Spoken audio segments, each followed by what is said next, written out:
Okay, back to where we left off. My last day of work at CBS 11. In part 1 of my Skills First series, I told you how I got my job in a non-traditional way, but as promised, part 2 is how I lost that job. Let's back up to before I got the job. In my quest in landing a job in the newsroom, I connected with people who already worked there so I could get guidance and feedback for my job search efforts. That's James. He was a producer at CBS 11. He was one of the people who told me that it would be impossible to get a job without a college degree. As you can imagine, it was super fun to run up to him on my first day of work, flash my CBS 11 badge, and say, guess what?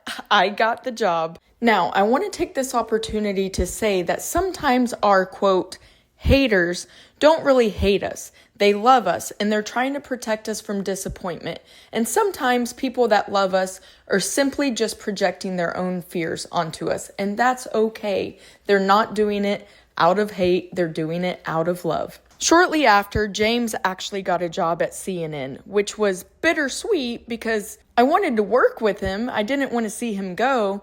But now I had a friend who worked at CNN, which I thought was super cool. I continued to grow my friendship with James, and we'd email each other back and forth often when I was at CBS 11 and he was at CNN. For this video, I don't have time to explain how this actually happened, but to make a long story short, I was sending an email that was intended only for James, and I sent it to everyone in the entire newsroom. And that email said, everyone here sucks big, you know. Yeah, so pretty humiliating. So why did I tell that story when I didn't have to? Well, I want to be transparent not only about my successes, but my failures as well.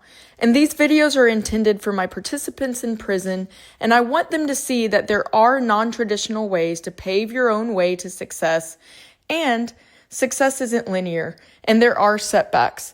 I also hope that HR professionals can watch these videos and have more empathy for when people have mistakes in their past. Having mistakes is simply being human. It doesn't mean that we're bad people. The day after I got fired, I received inventory from China for my first invention. I always tell people that my patent is my degree and the manufacturing cost was my tuition. And in part 3 of this Skills First series, I will tell you exactly how that went becoming an inventor and what I learned from it. 15 years later, me and James are still great friends, and he works for me. And don't worry, I asked him if I could make this video. Fine. And he said it's fine.